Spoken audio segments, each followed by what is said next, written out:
everyone. How are you? Great. Welcome to Poetry Out Loud 2020. My name is PJ Shelton. I will be your MC for today's program. But to officially welcome you to not only this wonderful program, but also this beautiful town of Danville and this fabulous venue, it is my honor and joy to introduce to you Contra Costa County Supervisor Candace Anderson.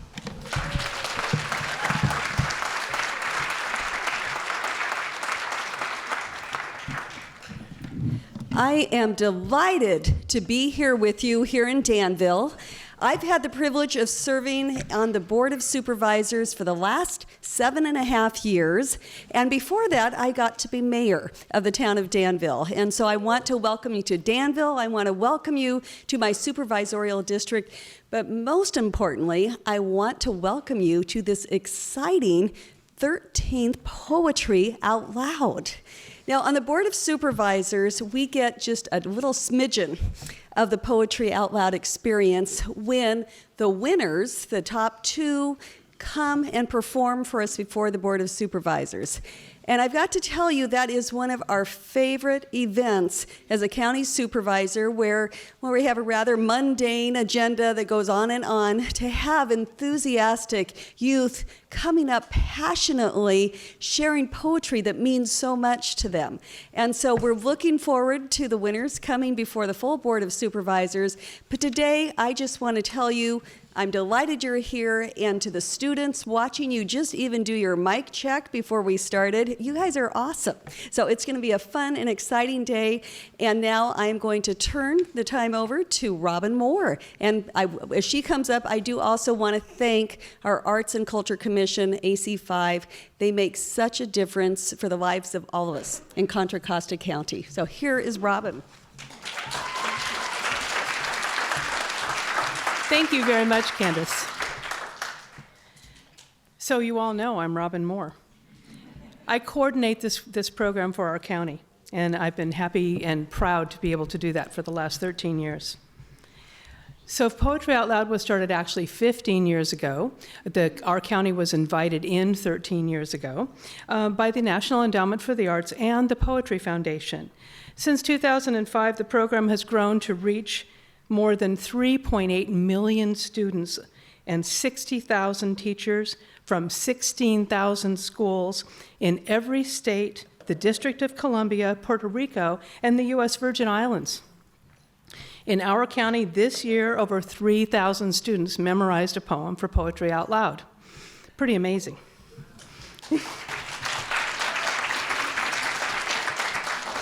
So as you've heard, locally, Poetry Out Loud is sponsored by our Arts and Culture Commission, which in turn is funded by Contra Costa County, thank you very much, the California Arts Council, and the Friends of AC5. Each year, enthusiastic teachers and school librarians welcome Poetry Out Loud into their schools. I know it's not easy, and sometimes you're even rowing against the current, but you work so hard to make this possible. I would like for all of the teachers and librarians who are here today to stand up, because I know there are a lot of you, and yes, we appreciate you.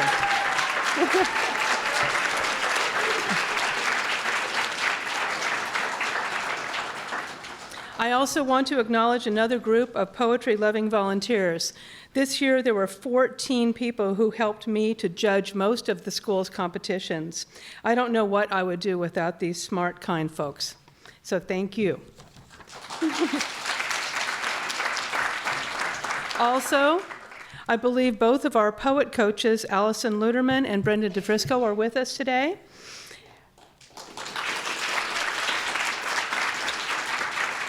Their part in this program is they visit the participating schools and work with the students, helping them to interpret their poems. Now, without further ado, I'd like to introduce our MC, PJ Shelton. Thank you, PJ. Thank you very much.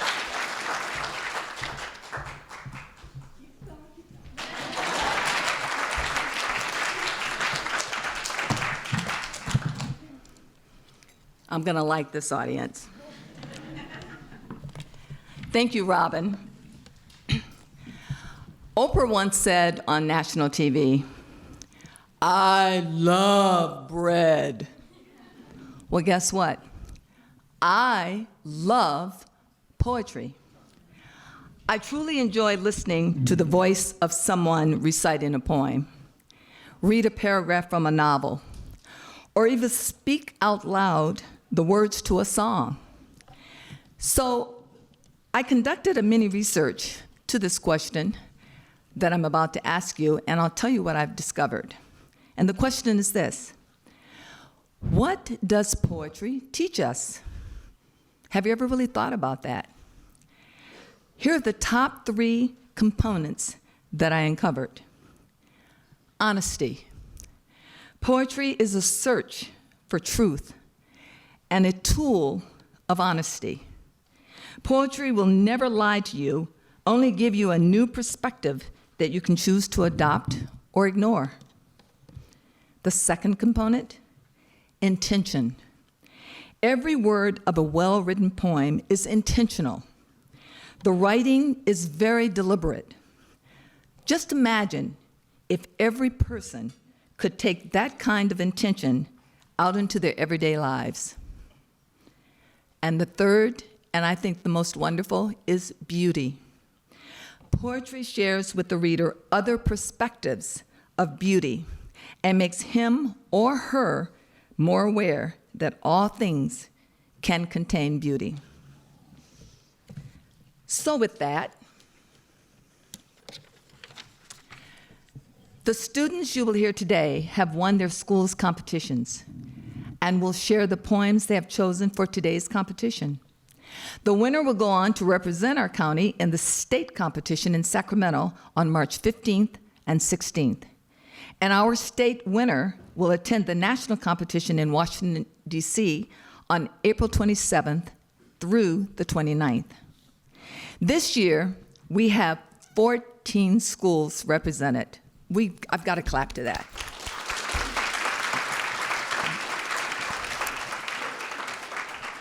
Robin's done a phenomenal job of coordinating this wonderful event, and the word is now out, and we are having more and more schools wanting to participate. With a new school that's joining us this year, John Swett High. So welcome, John Swett. We're happy that you're part of this competition. Today's competition will be held in 2 rounds. In each round, contestants will recite a poem from memory, and our judges will award points according to a set of criteria. Our 5 judges will consider 5 areas in scoring the performances. They give separate scores for the voice and articulation of the performer, for their physical presence, and for the dramatic appropriateness of the poem. They give a score for evidence of the performer's understanding of the poem, and one for their overall impression of the performance. Now, there's a separate judge that scores the accuracy of the recitation. Nothing is overlooked during this competition. So, and I like this part, are you ready to get this party started?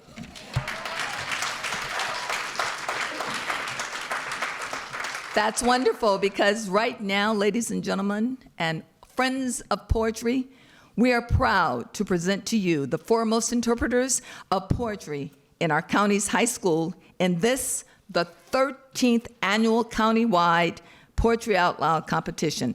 Let's give all of the students that are participating a welcome rounding applause.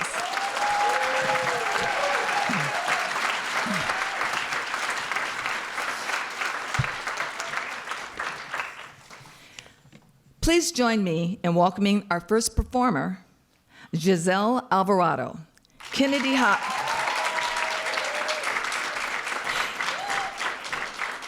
High School, Richmond, grade 12.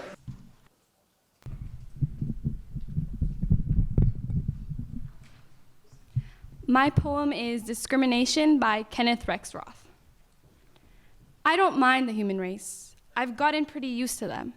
In these past 25 years, I don't mind if they sit next to me on streetcars, or eat in the same restaurants, if it's not at the same table. However, I don't approve of a woman I respect dancing with one. I've tried asking them to my home without success. I shouldn't care to see my own sister marry one, even if she loved him. Think of the children. Their art is interesting, but certainly barbarous. I'm sure if given a chance, they'd kill us all in our beds. And you must admit, they smell.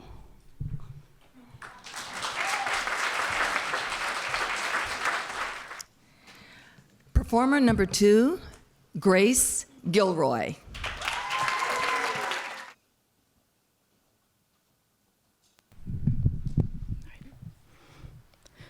Courtesy by David Ferry. It is an afternoon toward the end of August. Autumnal weather, cool, following on and riding in after the heat of summer into the empty afternoon shade and light, the shade full of light without any thickness at all. You can see right through and right down into the depth of the light and shade of the afternoon. There isn't any weight of the summer pressing down.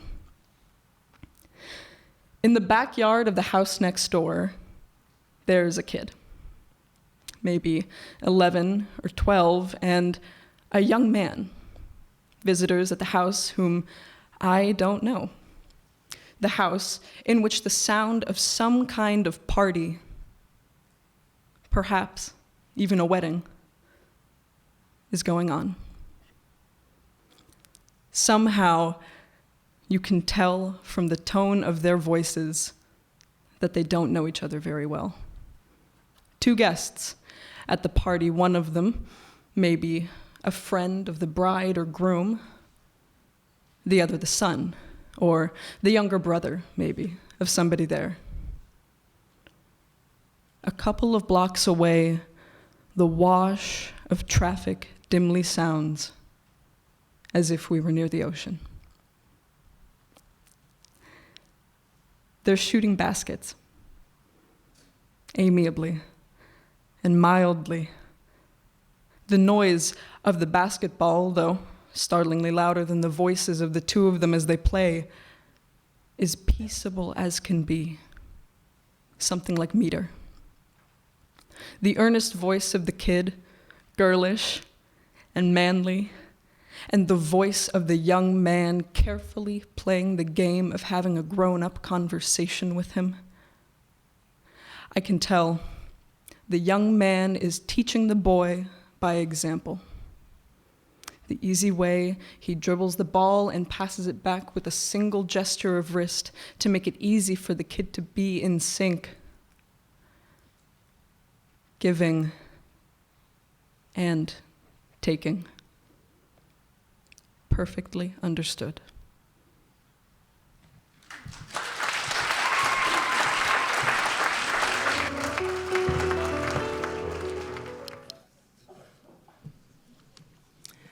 Our next contestant, Madeleine Lasada.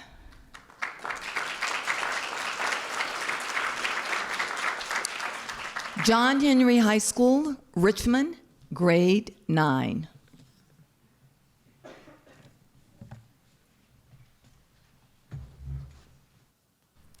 Before the Birth of One of Her Children by Anne Bradstreet. All things within this fading world had end. Adversity doth still our joys attend. No ties so strong, no friends so dear and sweet. But with that parting blow is sure to meet. The sentence passed is most irrevocable, a common thing, yet oh, inevitable. How soon, my dear, death may my steps attend? How soon may be thy lot to lose thy friend? We're both ignorant, yet love bids me these farewell lines to recommend to thee, that when that not sun tide that made us one, I may seem thine who in effect am none. And if I see not half my days that's due, what nature won't? God grant to yours and you the many faults that well you know I have. Let me interred in my oblivious grave. If any worth or virtue were in me, let that live freshly in thy memory. And when thou feelst no grief, sigh no harms, yet love thy dead who long lay in thine arms. And when thy loss shall be repaid with gains, look to my little babes, my dear remains. And if thou love thyself, or lovest me, this I'll protect from stepdame's injury. And if chance to thine eyes shall bring this verse, with some sad sighs, honor my absent hearse, and kiss this paper for thy love's dear sake, who with salt tears this last farewell did take.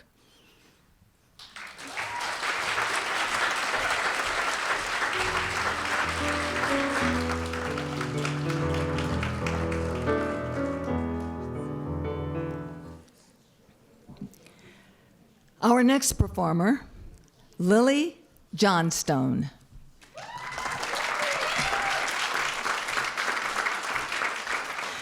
Pinole Valley High, Pinole, grade 12.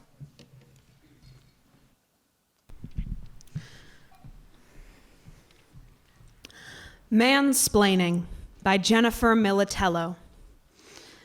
Dear Sir, your air of authority leaves me lost, eases me from my place of ease, contracts with my contradictions to take from me a place, autopilots my autobiography, frightens my fright, sighs with my breath, wins at my race. Your certainty has me curtained, your nerve has me nervous, your childhood has me childlike, and your nastiness nests in my belfry like a hawk. You are beyond and above my slice of sky, peach as a pie, bourbon as its pit. You are spit and vinegar while I sour in my bowl. You bowl me over while I tread lightly on my feet. You walk on water while I sink. You witness me, fisherman, boat on the lake, as I struggle and burble and brittle and drop. You wink at me and I must relate. I close my eyes to erase you, and you are written in my lids. A litmus test, a form of lair, God with 3 days of facial growth and an old bouquet for a face, soap and water for a brain. I have no handsome answer. I have no pillar of salt or shoulder to look over. I have no feather to weigh, I have no bubble to burst. I am less to myself. A character in a drama, a drumbeat, a benevolence, a blight. All parts of me say shoot on sight. Aim for an artery or organ. Good night.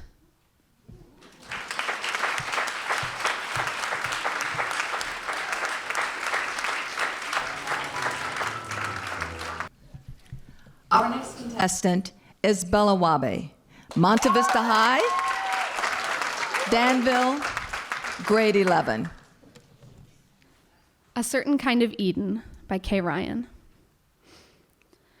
It seems like you could, but you can't go back and pull the roots and runners and replant. It's all too deep for that. You've overprized intention, have mistaken any bent you're given for control. You thought you chose the bean and chose the soil. You even thought you abandoned 1 or 2 gardens. But those things keep growing where we put them, if we put them at all. A certain kind of Eden holds us thrall. Even the one vine that tendrils out alone, in time turns on its own impulse, twisting back down its upward course, a strong and then a stronger rope. The greenest, saddest, strongest kind of hope.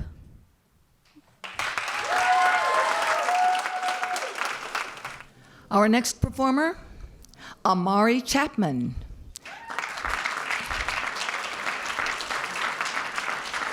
Deer Valley High, Antioch, grade 9.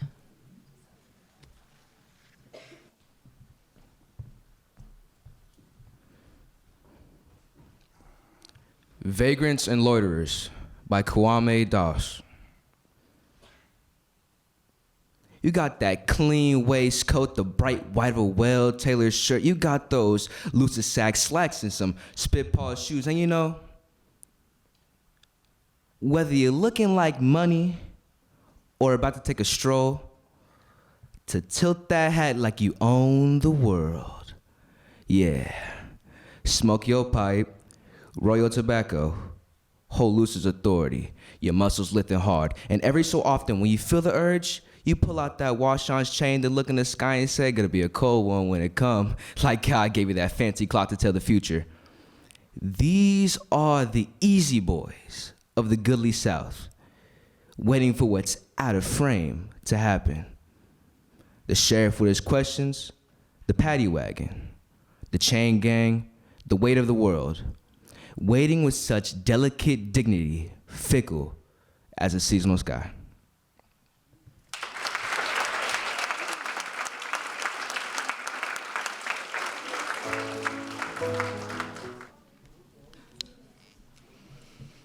We are now at the halfway point of our program, and I'd like for you to welcome to the stage Emma Shea Salkrotch.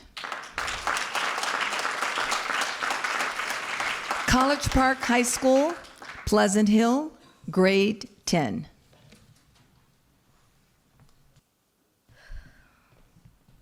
September 1918 by Amy Lowell.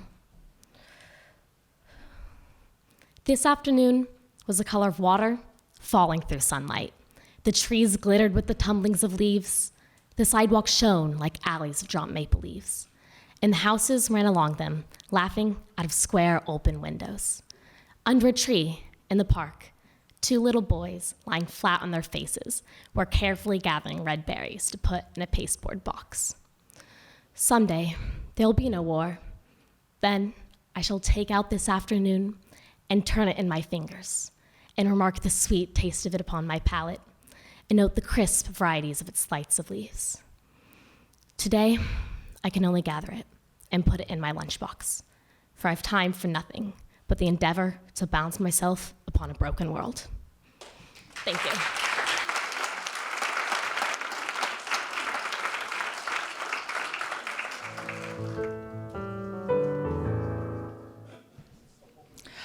Our next performer, please welcome to the stage William Flowers. El Cerrito High School, El Cerrito, grade 10.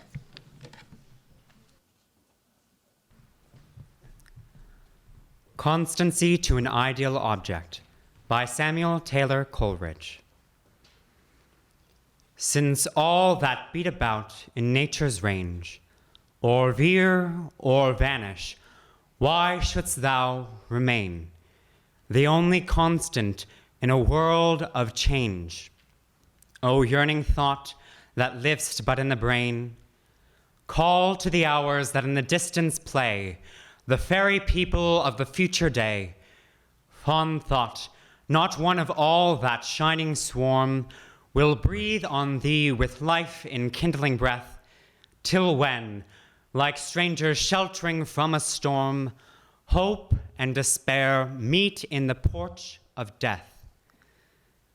Yet still thou haunt'st me, and though well I see, she is not thou, and only thou are she. Still, still as though some dear embodied good, some living love before my eyes there stood. With answering look, a ready ear to lend, I mourn thee and say, ah, loveliest friend, that this the meed of all my toils might be, to have a home, an English home, and thee.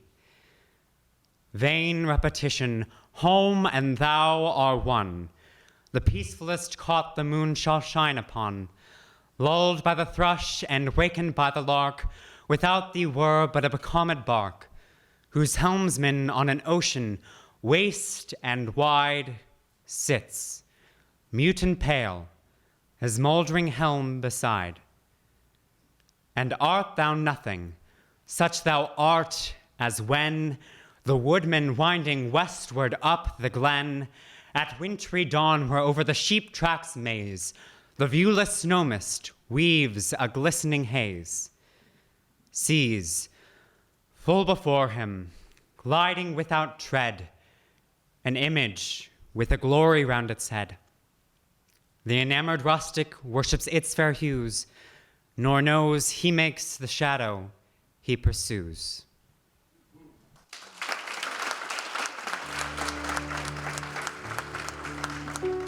Next, please welcome to the stage Varangis Malikova. John Swett High School, Crockett, grade 12. My Brother the Artist at 7 by Philip Levine.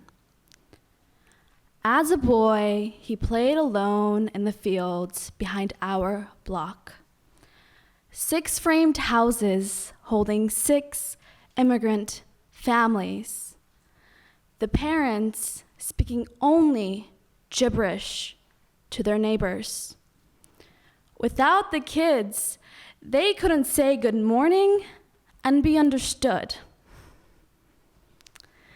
Little wonder, he learned early to speak to himself, to tell no one what truly mattered. How much can matter to a kid of 7? Everything. The whole world can be his. Just after dawn, he sneaks out to hide in the wild, bleached grasses of August and pretends he's grown up. Someone complete in himself, without the need for anyone, a warrior from the ancient places our fathers fled years before. Those magic places. Kiev, Odessa, the Crimea, Port Said, Alexandria, Lisbon. The Canaries, Caracas, Galveston. In the damp grass, he recites the names over and over in a hushed voice.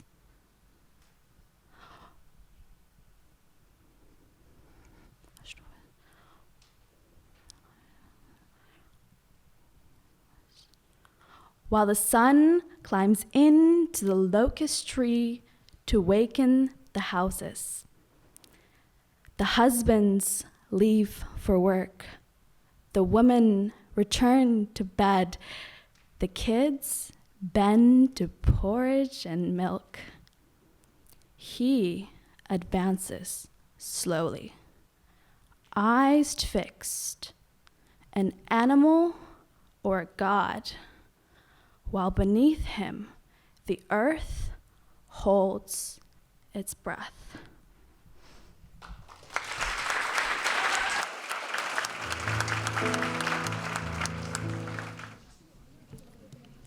Our next contestant, Kyla Watkins.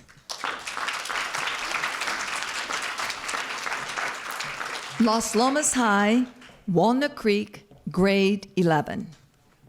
Kin by Maya Angelou. We were entwined in red rings of blood and loneliness before the first snows fell, before muddy rivers seeded clouds above a virgin forest, and men ran naked, blue and black, skinned into the warm embraces of Sheba, Eve, and Lilith. I was your sister. You left me to force strangers into brother molds, exacting taxations they never owed or could ever pay. You fought to die, thinking in destruction lies the seed of birth. You may be right. I will remember silent walks in southern woods and long talks in low voices, shielding meaning from the big ears of over-curious adults. You may be right. Your slow return from regions of terror and bloody screams races my heart. I hear again the laughter of children and see fireflies bursting, tiny explosions in an Arkansas twilight.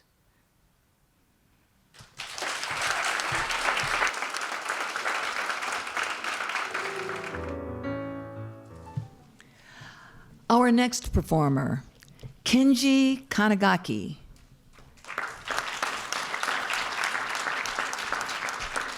Independence High School, Brentwood, grade 12.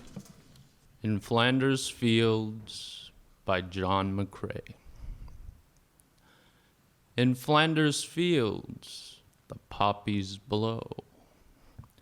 Between the crosses, row on row, that mark our place, and in the sky, the larks, still bravely singing, fly, scarce heard amid the guns below. We are the dead. Short days ago, we lived, felt dawn, saw sunset glow, loved and were loved, and now we lie in Flanders Fields.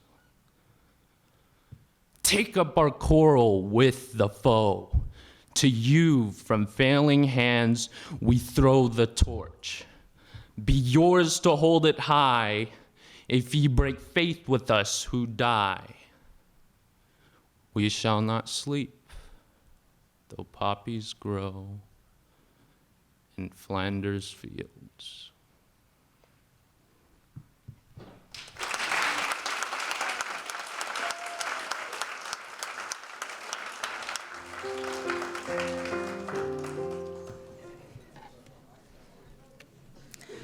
Coming to the stage, Tristan Freet. Salesian College, Prep, Richmond, grade 12. Becoming a Redwood by Dana Joya. Stand in a field long enough, and the sounds start up again.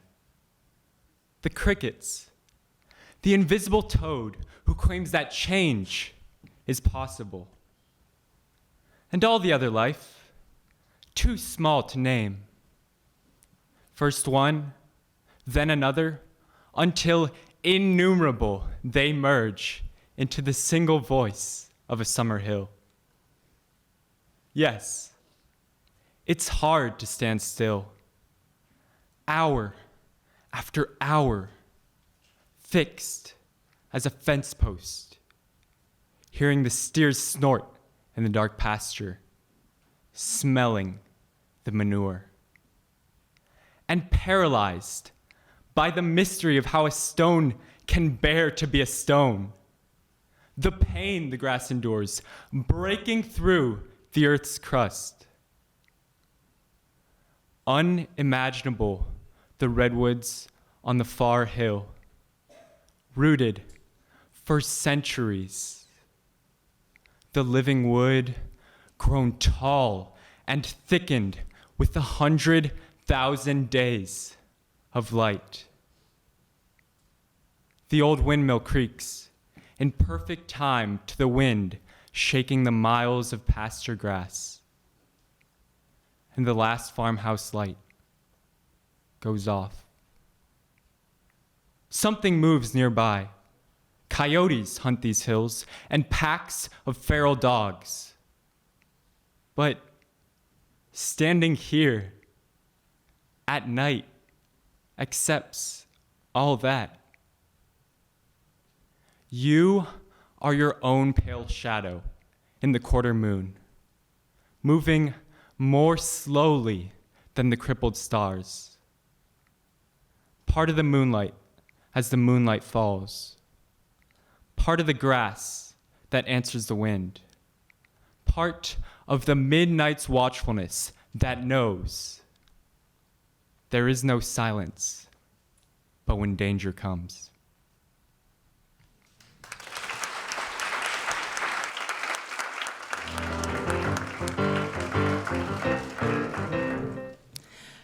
Coming to the stage, Talijah Powell.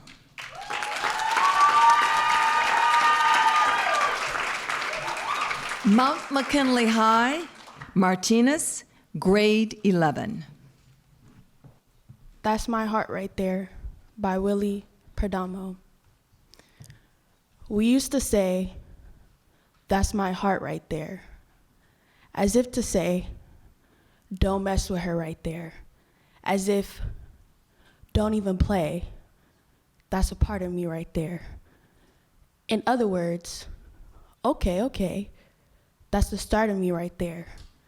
As if, come that day, that's the end of me right there. As if, push come to shove, I would fend for her right there. As if,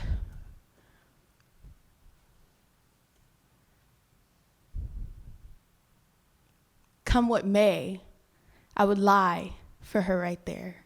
As if, come love to pay, I would die for that right there.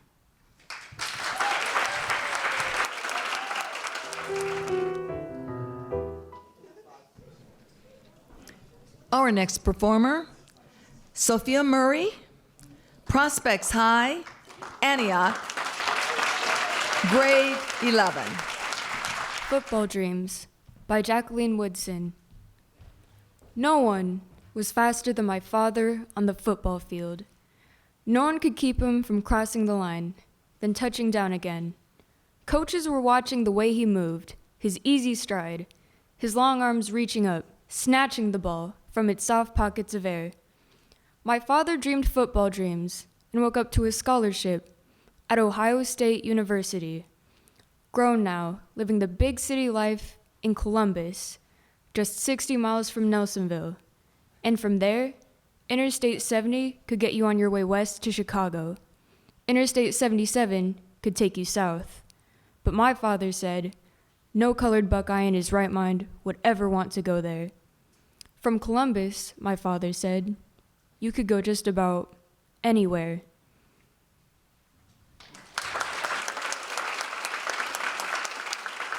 That was our last contestant for this first round.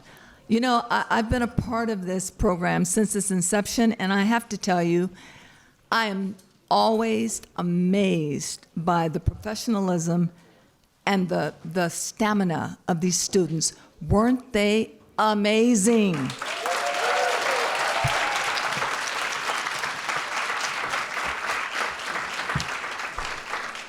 Before we go into our 15-minute break, I'd like to give them something. Students, I want you to stand and face the audience. And audience, I want you to give them the loudest applause you can to carry them in.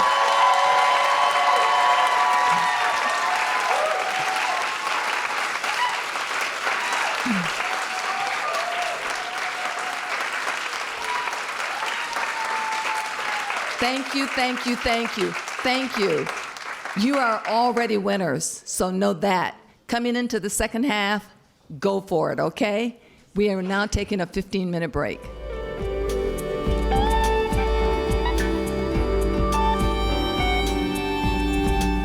Well, welcome back, everyone, to the second half of Poetry Out Loud 2020. You're in for a great treat. You already know what they can do. You heard them in the first round. Once again, I'm all about applauding the efforts of our winners. Let's give them another round of applause.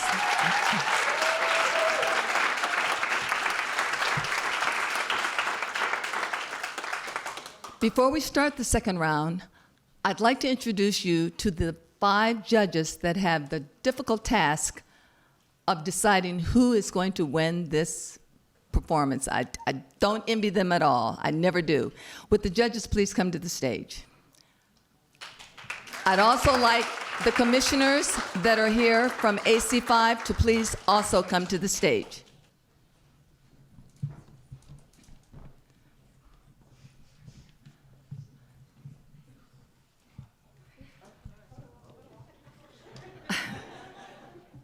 I always go off script, so I'm going, when I call your name, if you could please step forward and the audience will know who I'm speaking about.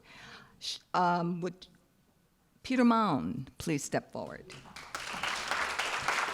Peter is a past Arts and Culture Commissioner. He is a musician and music educator. As a percussionist, he has performed with classical, traditional, and contemporary ensembles throughout the Americas and Europe, and can be heard on over 50 recordings. Thank you, Peter. Amy Glenn. Amy is an award-winning poet and essayist. She is currently serving as Poet Laureate of the cities of Lafayette and Orinda. Thank you so very much. Ali Marini, author of several chapbooks of poetry. Ali holds a master's degree in academic certifications in modern fiction, poetry, literary translation, and developmental editing. Thank you so much, Ali. Elizabeth Wood. Woo! Arts and Cultural Commission, one of my colleagues, a former professional dancer and Shelley Award-winning choreographer. She now, get this, dances with the Golden State Warriors senior dance team.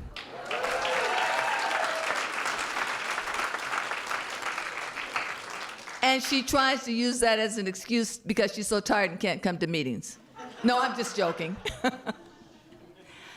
I've asked the last 2 to stand together for a very good reason. Cheryl Evans at the end, standing next to Abel.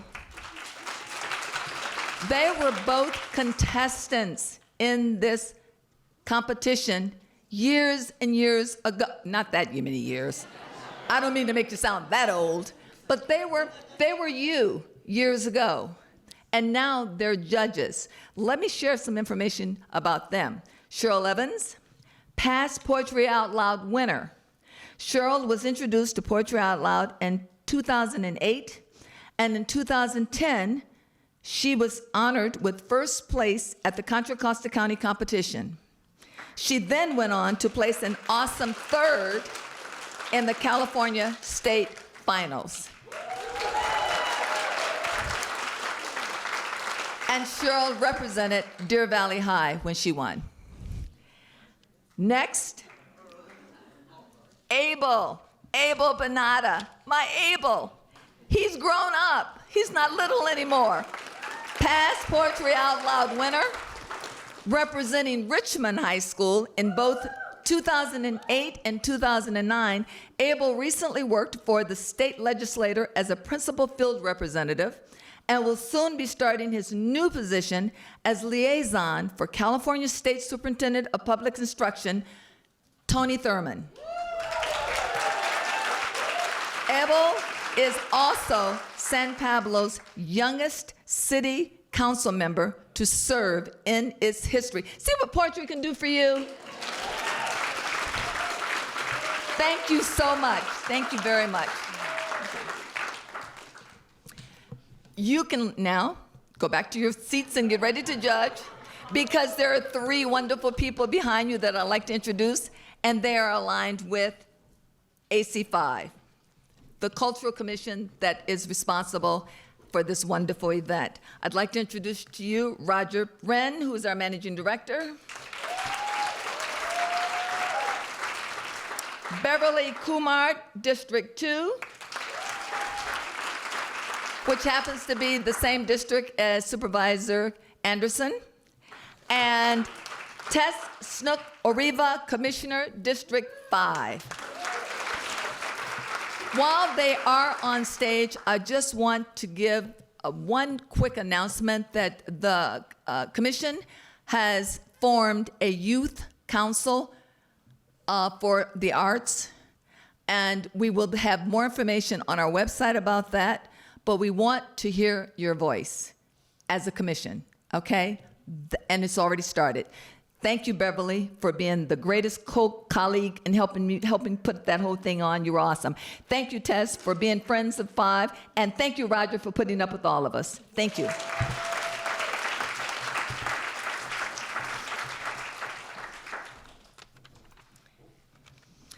Okay, let's get started with round 2.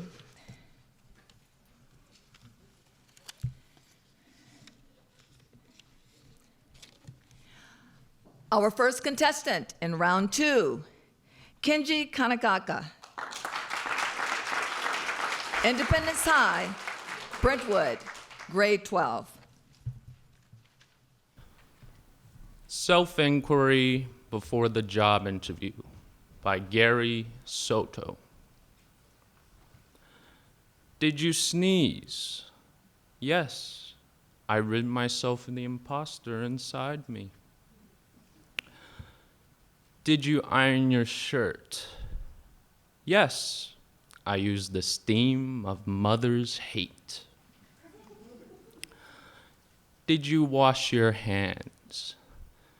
Yes, I learned my hygiene from a raccoon. I prayed on my knees, and my knees answered with pain. I gargled. I polished my shoes until I saw who I was. I inflated my resume by employing my middle name. I walked to my interview early, the sun like a ring on an electric stove. I patted my hair when I entered the wind of a revolving door. The guard said, "For a guy like you, it's the 19th floor." The economy was up. Flags whipped in every city plaza in America. This I saw for myself as I rode the elevator. Empty, because everyone had a job but me. Did you clean your ears? Yes, I heard my fate in the drinking fountain's idiotic drivel. Did you slice a banana into your daily mush? I added a pinch of salt, 2 raisins to sweeten my breath. Did you remember your pen? I remembered my fingers when the elevator opened. I shook hands that dripped like a dirty sea. I found a chair and desk. My name tag said my name. Through the glass ceiling, I saw the heavy rumps of CEOs. Outside my window, the sun was a burning stove. All of us, pushing papers to keep it going.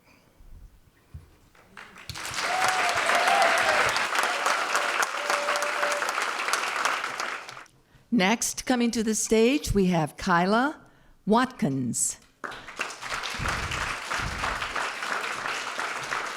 Los Lomas High, Walnut Creek, grade 11.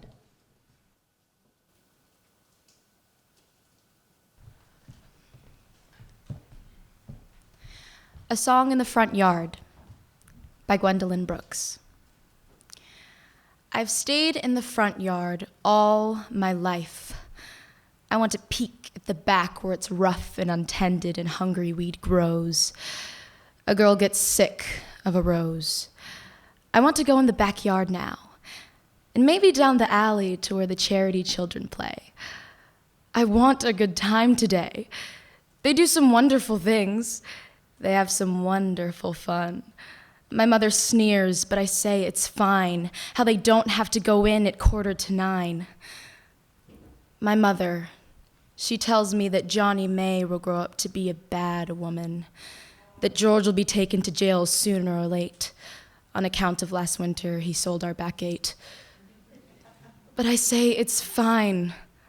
Honest, I do. And I'd like to be a bad woman too. And wear the brave stockings of night black lace and strut down the streets with paint on my face.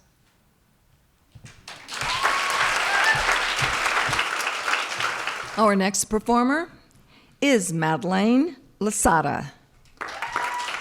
John Henry High, Richmond, grade 9. Prayer for My Father by Robert Bly. Your head is still restless, rolling east and west. That body and you insisting on living is the old Huck for whom the world darkens. If I am not with you when you die, that is just. It is all right. That part of you cleaned my bones more than once. But I will meet you in the young Huck, whom I see inside both you and me. He will guide you to the Lord of Night, who will give you the tenderness you wanted here.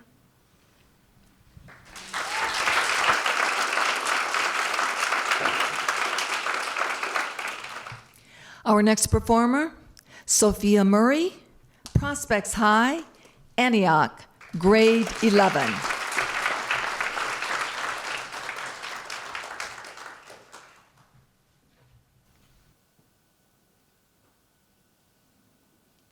Dream of the Phone Booth by Amelia Phillips. My story's told in the mistyles hesitance and anonyms of crank calls, in the wire's electric elegy, and glass expanded by the moth flicker of filament. I call a past that believes I'm dead. On the concrete here, you can see where I stood in rust, lashed to the grid. On the corner of Pine and Idlewood, you can see I've seen a virgin on her knees before the angel of a streetlight, and Moses stealing the times to build a fire. I've seen the city run right through a memory and not break its neck. But the street still needs a shrine, so return my ringing heart and no one to answer it. A traveler whose only destination is waywardness. Forgive us our apologies, the bees in our bells,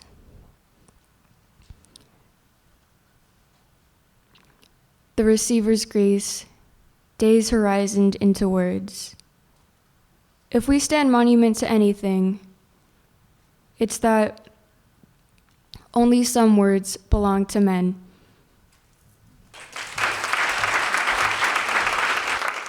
Our next performer, Tristan Freet, Salesian College Prep, Richmond, grade 12.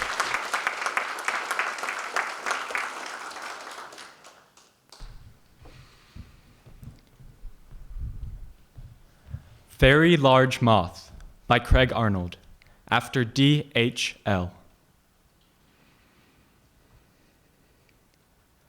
Your first thought when the light snaps on and the black wings clatter about the kitchen is a bat.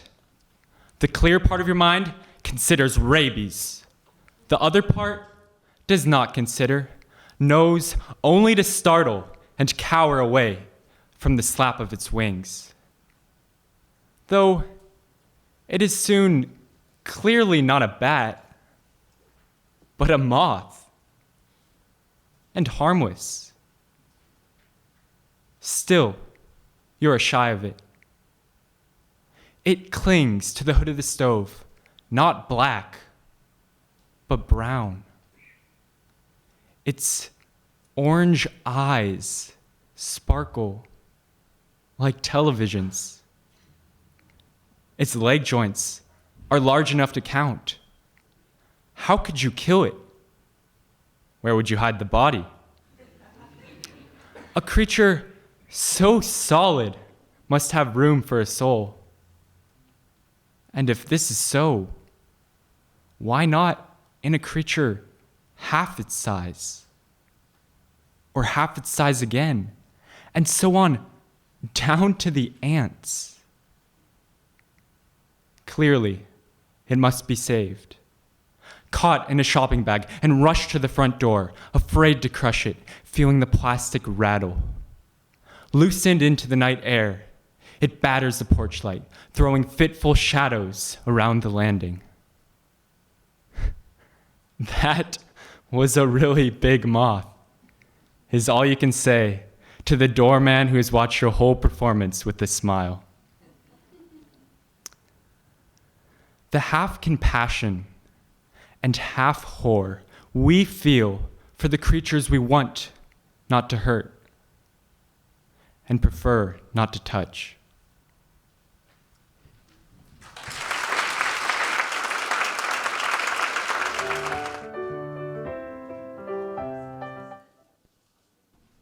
Talijah Powell, Mount Kinley High, Martinez, grade 11.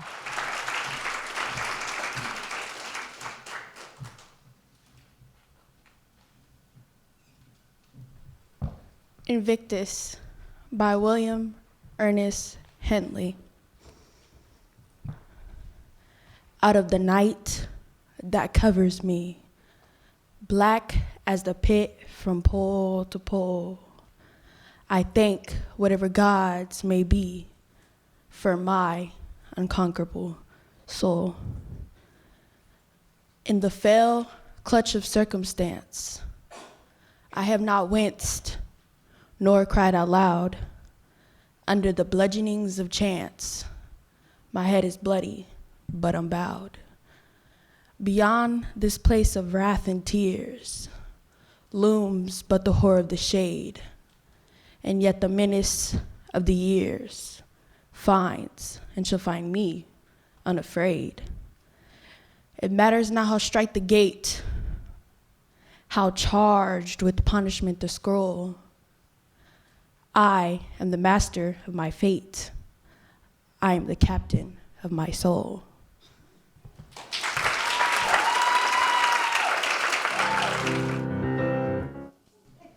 I can honestly tell you that those that have already recited their second poem have gone back to their seats and they're saying, whew.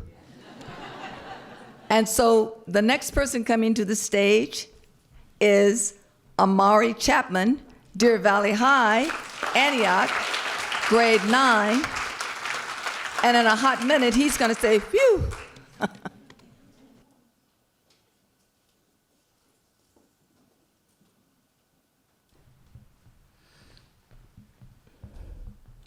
To the Notebook Kid by Eve Ewing. Yo, chocolate milk for breakfast, kid. One leg of your sweatpants rolled up, scrounging at the bottom of your mom's purse for bus fare and gum.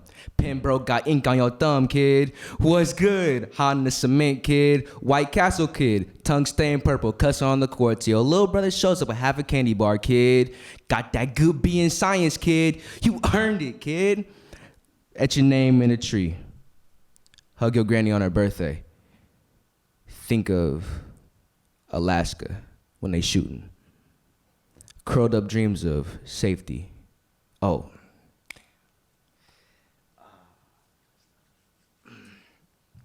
Curled up dreams of salmon, safety, tundra. The furthest away place you ever saw in a book. Polar bears and new chess partners, pickaxe in the ice, Northern Lights, kid. Keep your notebook where your cousins won't find it. Leave it on my desk if you want. Shuffle on the carbon paper and a stamp that screams late. Yellow and red to draw the eye from the ocean. You keep hitting a jacked up 5-star. Your mama thought there was a secret in there. Thought they would laugh. But that ain't it. It's that flows and flows and flows of rhymes like those rip-roaring beat. You got bars at the time. You could rap like helium about to spring all of it down to you, nothing left in the sun, fuelless. While the last light pushes from your belly, climb in your ribs, and you laugh into the microphone. And who was ready for that?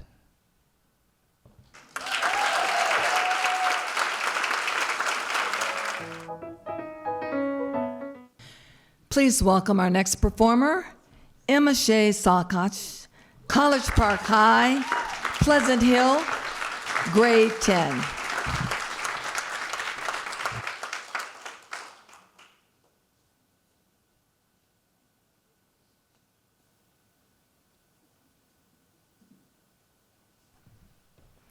Pintatina for 5 Vowels by Campbell McGrath. Today is a trumpet to set the hounds bang. The past is a fox, the hunters are flaying. Nothing unspoken goes without saying. Love's a casino where lovers risk playing. The future's a marker, our hearts are repaying. The future's a promise, there's no guaranteeing. Today is a fire that feel nice are fleeing. Love is a marriage of feeling and being. The past is a mirror for wishful sightseeing. Nothing goes missing without absenteeing. Nothing gets cloven except by dividing. The future is chosen by atoms colliding. The past's an illusion, forever lighting. Today is a fog bank in which I'm hiding. Love is a burn, forever debrighting. Love's an ascent, forever plateauing. Nothing is granted except by bestowing. Today is an anthem, the cuckoos are crowing. The future is a convolute river on flowing.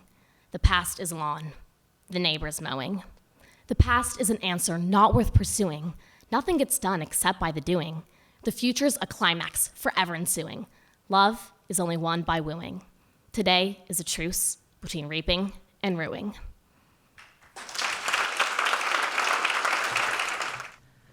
Next coming to the stage is Lily Johnstone, Pinole Valley High, Pinole, grade 12.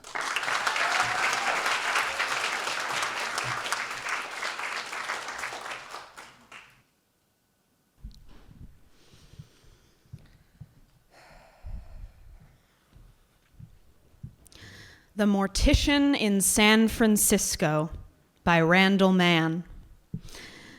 This may sound queer, but in 1985, I held the delicate hands of Dan White.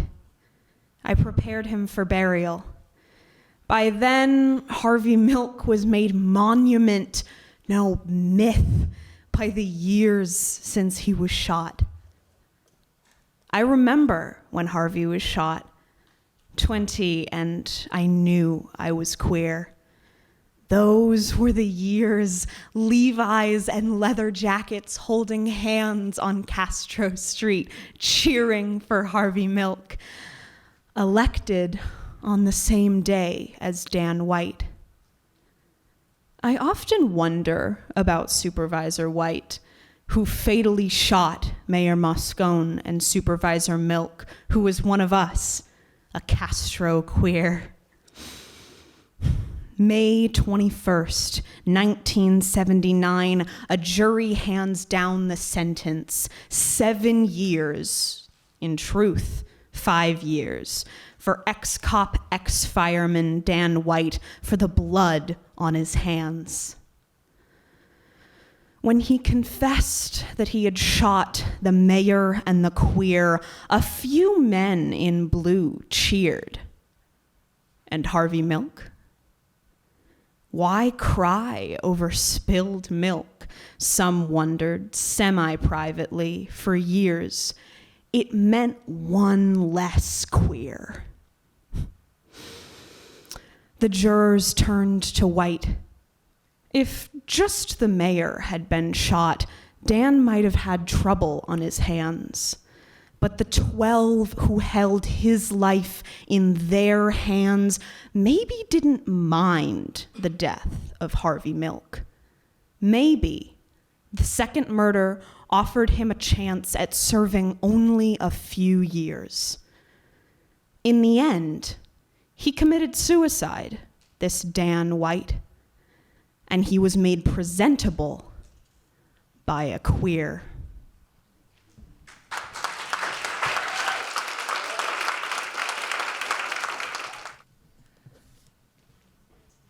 Our next performer, Giselle Alvarado, Kennedy High, Richmond, grade 12.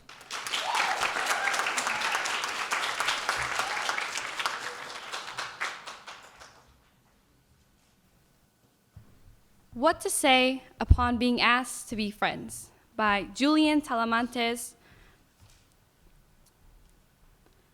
Why speak of hate when I do bleed for love? Not hate, my love, but love doth bite my tongue, till I taste stuff that makes my rhyming rough. So flatter I my fever for the one, for whom I inly mourn, thou seem to shun. A rose is arrows is eros, so what if I confuse the shade that I've become with the wine-dark substance in a lover's cup? But stop, my tonguely wound, I've bled enough. If I be fair, or false, or freaked with fear, if I my tongue in locket box mere, blame not me, for I am sick with love. Yet would I be your friend most willingly, since friendship would infect me killingly.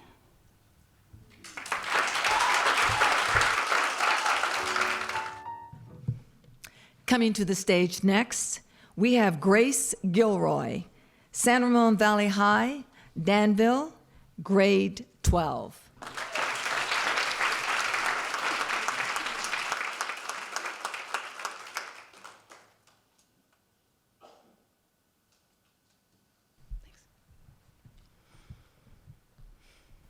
Requiem by Camille T. Dungy. Sing the Mass, light upon me washing words, now that I am gone. The sky was a hot blue sheet, the summer breeze fanned out and over the town. I could have lived forever under that sky. Forgetting where I was, I looked left, not right, crossed into a street, and stepped in front of the bus that ended me. Will you believe me when I tell you it was beautiful? My left leg turned to uselessness, and my right shoe flung some distance down the road. Will you believe me when I tell you I had never been so in love with anyone as I was then with everyone I saw? The way an age-worn man held his wife's shaking arm, supporting the weight that seemed to sing from the heart she clutched. Knowing her eyes embraced the pile that was me, he guided her sacked body through the crowd. And the way one woman began a fast the moment she looked under the wheel. I saw her swear off decadence. I saw her start to pray. You see, I was so beautiful. The woman sent to clean the street used words like police tape to keep back a young boy seconds before he rounded the grisly bumper. the woman who cordoned the area feared my memory would fly him through the world on pinions of passion, much as, later, the sight of my awful beauty pulled her down to tears when she pooled my blood with water and swiftly washed my stains away. Thank you.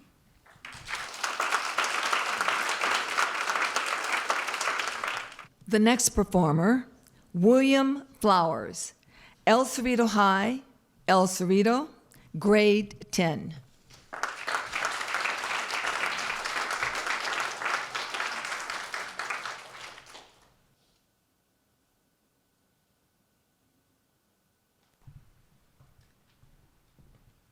Ode by Arthur O'Shaughnessy.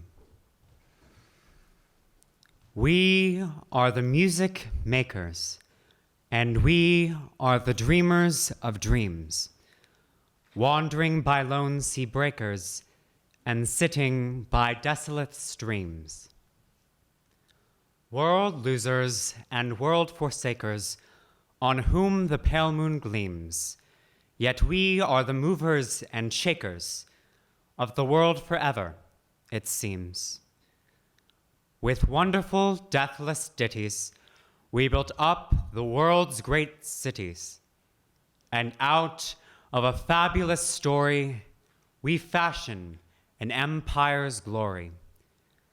One man with a dream at pleasure shall go forth and conquer a crown, and three with a new song's measure can trample a kingdom down.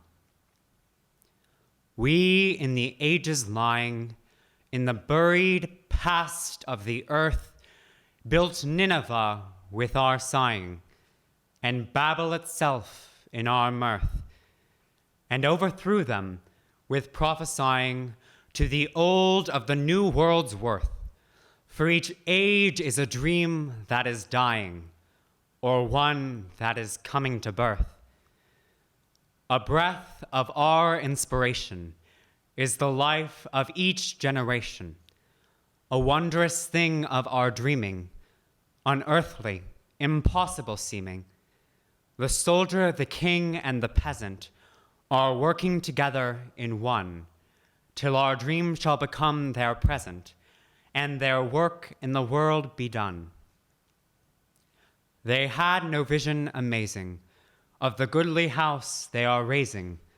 They had no divine foreshowing of the land to which they are going. But on one man's soul it hath broken, a light that doth not depart, and his look or a word he hath spoken wrought flame in another man's heart. And therefore today is thrilling, with a past day's late fulfilling, and the multitudes are enlisted in the faith that their fathers resisted, and scorning the dream of tomorrow, are bringing to pass as they may, in the world for its joy or its sorrow, the dream that was scorned yesterday. But we with our dreaming and singing, ceaseless and sorrowless we, the glory about us clinging, of the glorious futures we see. Our souls with high music ringing, O men, it must ever be that we dwell in our dreaming and singing, a little apart from ye. For we are afar with the dawning, and the suns that are not yet high, and out of the infinite morning, intrepid, you hear us cry. How, spite of your human scorning, once more God's future draws nigh, and already goes forth the warning that ye of the past must die. Great hail, we cry to the combers, from the dazzling unknown shore. Bring us hither your sun and your summers, and renew our world as of yore. You shall teach us your songs' new numbers, and things that we dreamed not before. yea, in spite of a dreamer who slumbers and a singer who sings no more.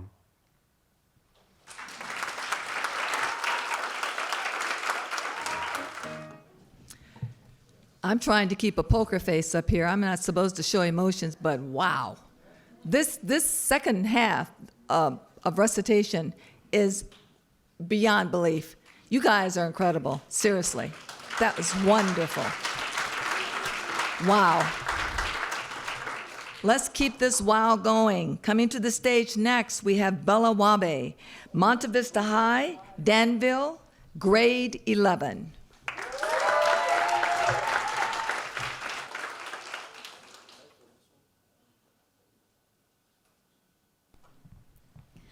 Life Cycle of a Common Man by Howard Nemerov.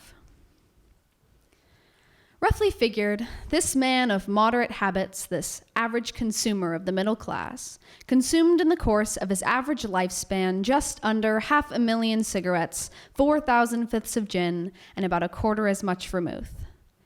He drank maybe 100,000 cups of coffee, and counting his parents' share, it cost something like $500,000 to put him through life. How many beasts died to provide him with meat, belt, and shoes cannot be certainly said.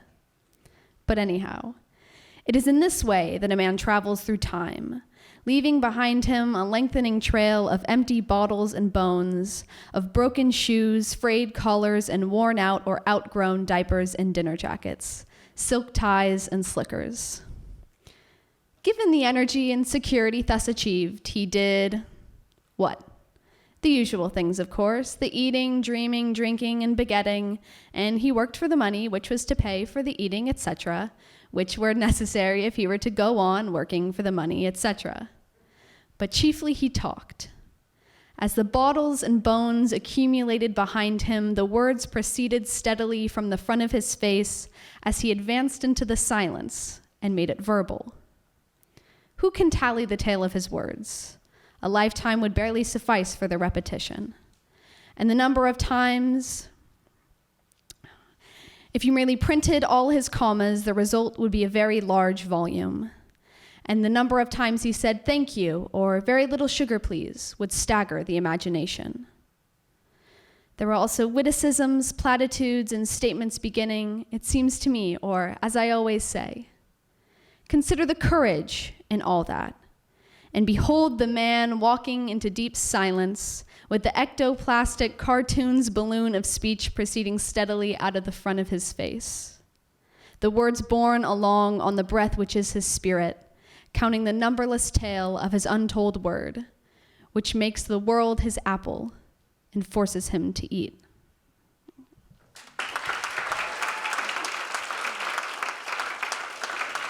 Our last contestant, performer for this second half is Ferangis Malakova, John Swett High, Crockett, grade 12.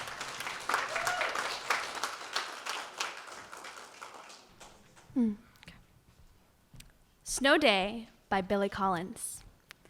Today, we woke up to a revolution of snow, its white flags waving over everything. The landscape vanished, not a single mouse to punctuate the blankness. And beyond these windows, the government building smothered, schools and libraries buried, the post office lost under the noiseless drift, the paths of trains softly blocked, the world fallen under this falling. In a while, I will put on some boots and step out like someone walking on water, and the dog will porpoise through the drifts, and I will shake a laden branch, sending a cold shower down us both. But for now, I'm a willing prisoner in this house, a sympathizer with the anarchic cause of snow. I will make a pot of tea and listen to the plastic radio on the counter, as glad as anyone to hear the news that the kitty corner school is closed, the ding-dong school closed, All Aboard's children's school closed. The Hi-Ho Nursery School closed. Along with, some will be delighted to hear, the Toadstool School, the Little School, Little Sparrows Nursery School, Little Stars Preschool, the Peas and Carrots Day School, the Tom Thumb Child Center, all closed. And clap your hands, the Peanuts Play School. So this is where the children hide all day. These are the nests where they letter and draw, where they put on their bright miniature jackets, all darting and climbing and sliding. All but the few girls standing by the fence. Now I'm listening hard. In the grandiose silence of the snow, trying to hear what those three girls are plotting.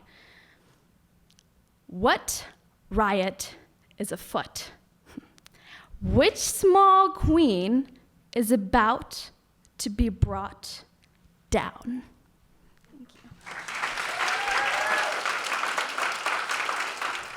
Did I lead you astray? Were they not magnificent? Seriously?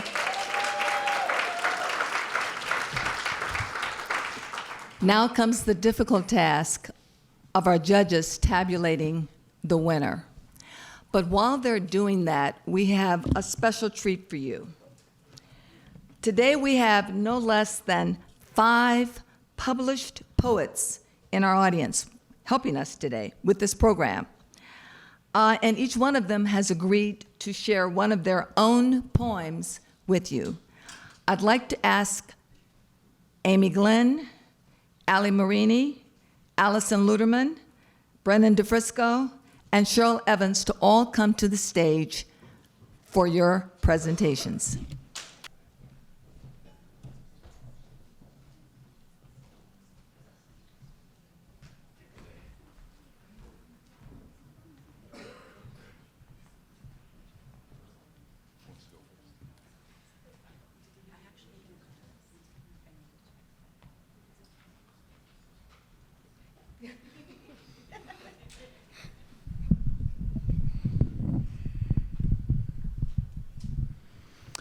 Hello, everybody. I'm Brennan DeFrisco. I'm one of the performance coaches. And before I get started, I just want to say thank you to everybody who stood on this stage and did what most people are too afraid to do. Public speaking is the #1 fear, more than death. So having them come up here just to speak to you is an incredible thing, an powerful thing, and a very brave thing to do. So thank you all for being part of this.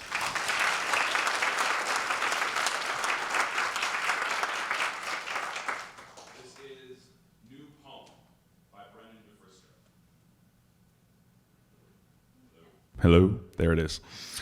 This is New Poem by Brennan DeFrisco. I want a new poem, the kind that makes poets sit up in their chairs, makes the air alive with fireflies, and sends adrenaline up the spines of all my books. I want a poem that reminds you of 2 seconds before the last kiss that made you swoon, suspended in a sunset of endless eyes just about to dusk. I want a poem that makes you forget your whole life, with a writing surface as wide as the sky and as long as a dying sun's event horizon.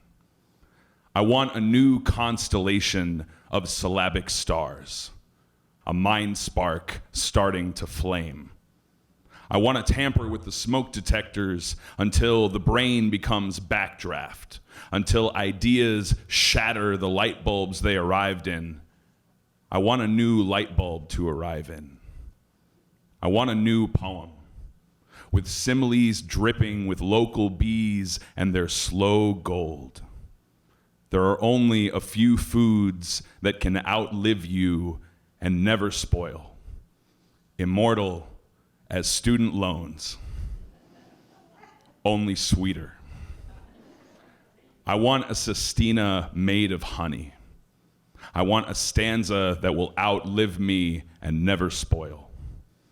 I want a new poem, one that knows all the tongues, tells the people there will be water, then tomorrow, a well in walking distance of every village. Gardens overflow. The harvest exceeds the mouth it feeds, then tomorrow, when the children read the poem again, a cross-continental head nod, a smile at every fireside and phone screen. I want to forget every translation for the words, I'm thirsty. I want a new poem, something between dreams and hope. So I ask my students, what have you written today? And as they speak, the air is alive. Every word a firefly that will outlive me.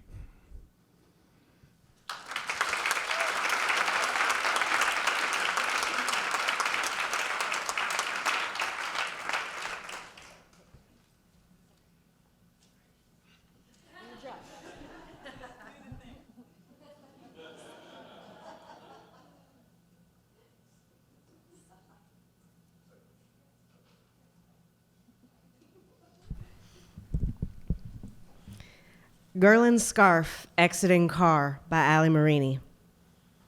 The protagonist is parallel parking on a crowded city street at dusk. He backs up expertly until his wheels are lined up against the curb. He does not notice the couple sitting in the car behind him, sharing a smoke and listening to the end of Mad World.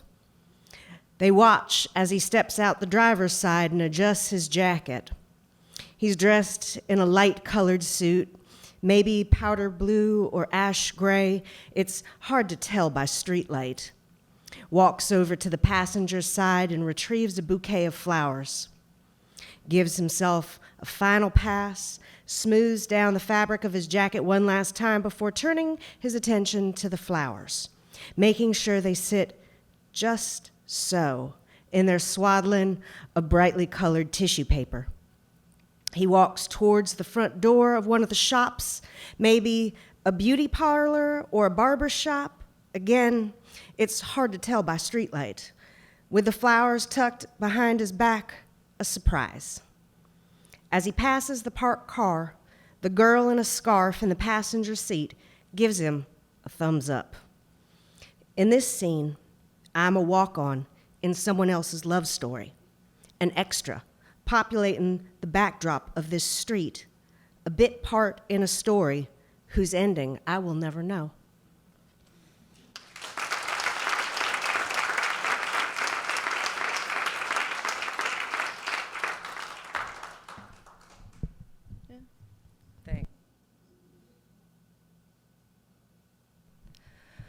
Well, judging anything comes with karma.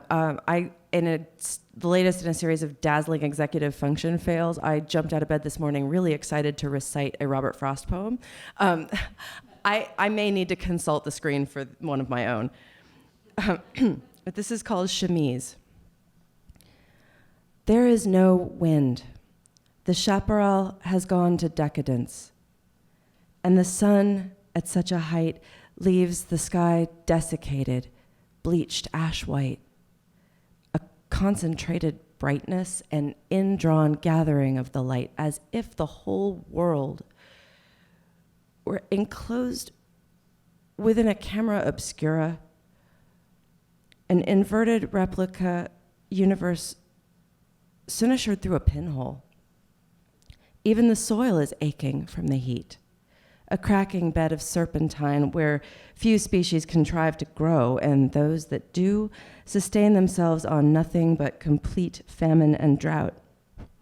More than sustain. They flout the whole system, responding to the mean conditions with a kind of libertine excess, oiling themselves elaborately without a care for consequence, inviting fire, anointing their dry leaves with aromatic resins just to inspire a dramatic response. Spontaneous combustion. Dire consequences, but they've thought of that too. Developing at once two kinds of seed. One sprouts in wet soil. One is only freed if the achene is scorched. This habitat requires certain adaptations. And rather than being meager in return for meagerness, why not agree to burn? Say there is nothing you cannot withstand.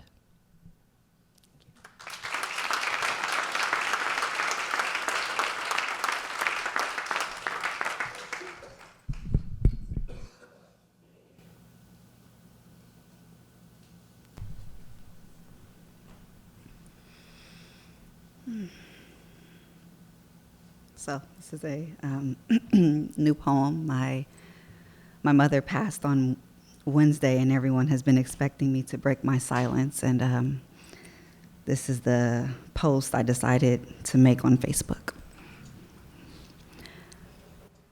My daughter Eden has a fascination with dandelions, kind of like how I did at her age. I tried to encourage her to hold beauty in her vision while it's there. I tell her, child, everything don't need to be touched.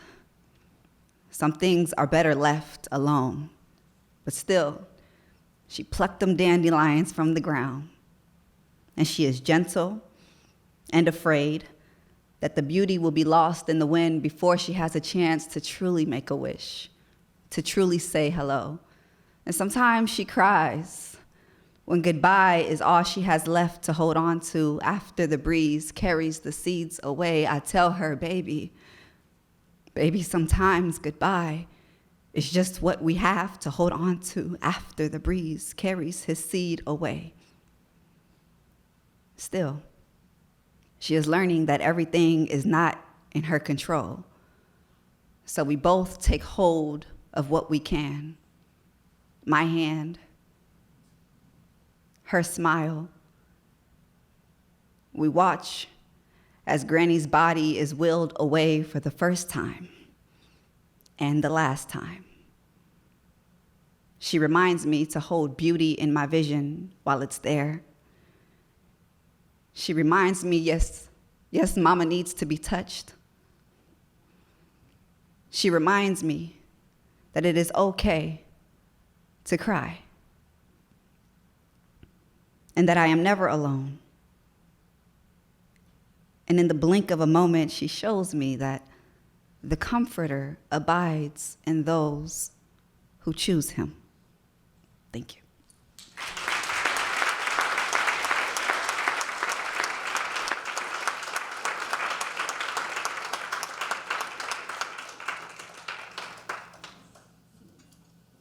Oh man, I have to go after you.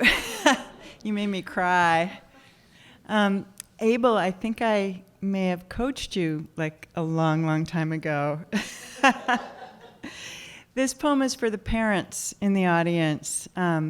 There's a lot of work that goes into getting these young people here and ready and confident enough to recite.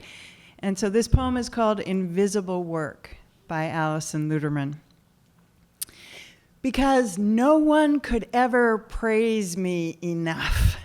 Because I don't mean these poems only, but the unseen, unbelievable effort it takes to live the life that goes on between them. I think all the time of invisible work. About the young mother on welfare I interviewed years ago who said, it's hard. You take him to the park, run rings around yourself, keeping him safe, cut hot dogs into bite-sized pieces for dinner, and there's no one there to tell you what a good job you're doing, how you were patient and kind for the 1,000th time, even though you had a headache. And I, who am used to feeling sorry for myself because I am lonely, thought of the invisible work that stitches up our world, the way worms tunnel ceaselessly in the garden so earth can breathe, while bees ransack this world into being, and owls and poets stalk shadows, our loneliest labors under the moon. There are mothers for everything, and the sea is a mother too, whispering and whispering to us long after we have stopped listening. I stopped a moment and let myself lean against the blue shoulder of the air. The work of my heart is the work of the world's heart. There is no other art. Thank you.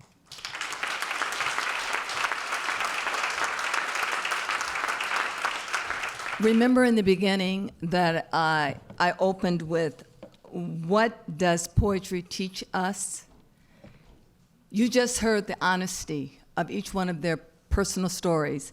You just heard the intention in each one of the verses.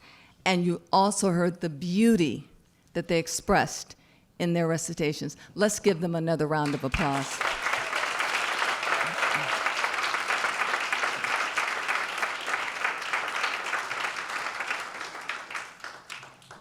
Okay, now they have completed that part of the program, so I guess I have to ask Robin if the tabulation is completed.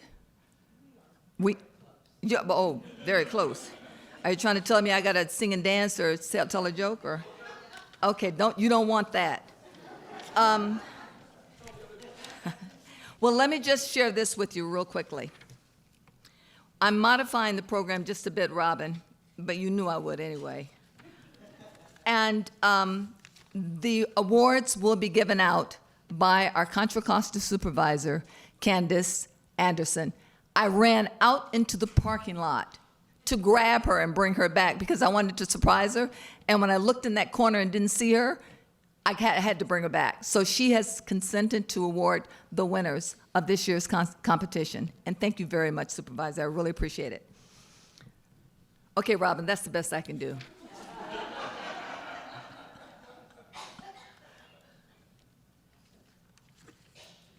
Okay, I know what I can share with you. How about the TV program that I'm sure all of you are going to want to see yourselves on CCC TV? And if you're like me, I tape it, and my husband says, okay, I won't erase it. It's on our TV for a whole year until the next recitation program. And then I erase that one, and I bring this one on. So you're going to get a lot out of looking back at your recitations. You're gonna smile. You're going to laugh at yourself. You're going to say, whoa, I was awesome. I was really good. And you're going to want to come back. For those of you that are not in the 12th grade, I expect to have you win your contest again in your schools, and I want to see you back on the stage. Abel, am I lying? Okay. And you too will be published one day. You too will raise to great heights, and I'm looking forward to that. Okay, ready? Okay.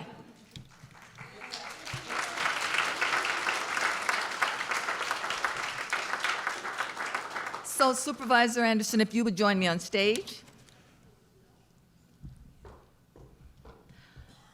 And while they are still trying to get things together, I'm going to ask all of the contestants to come on stage, please.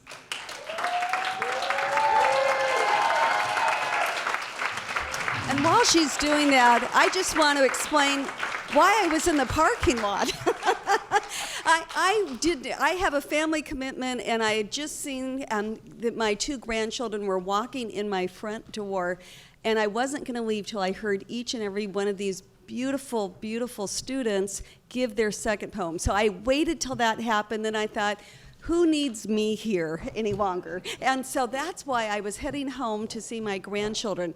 But I'm so glad I came back, because then I got to hear the amazing poems of each of the judges. So it's truly an honor, and I'm really glad that PJ literally did run out to the parking lot, flagged me down, and I am back because I get to present these. So I'm very excited.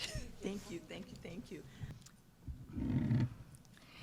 Each of our performers today have worked very, very hard. We've already discovered that, and we've already heard why and how. And we appreciate the effort and the skill that this has taken. Our first place winner receives, our first place winner receives $200. Our runner-up receives $100, and $50 for the third place winner. All of the other contestants will receive a $25 Amazon gift card in acknowledgement of their effort. I'd also like for all of the contestants or performers to please remain on stage for pictures. Don't leave.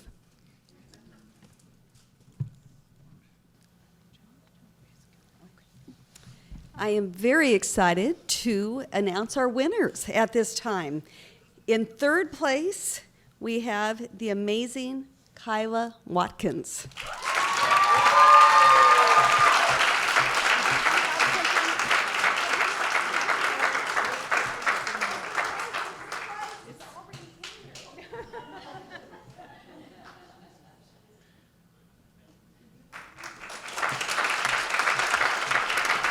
And our second place winner, and again, all of you were so amazing, is Lily Johnstone.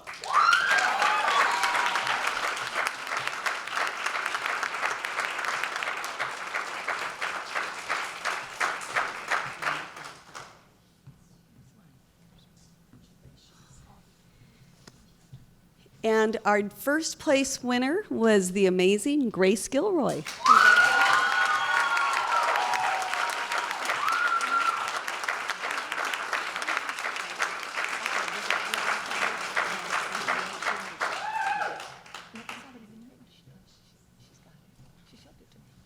And as I said before, you all were just so amazing. I just am so thrilled with the talent each of you have shared. And I hope that those of you who aren't seniors, I'm going to come find you and hopefully you'll be back next year. Absolutely. Thank you.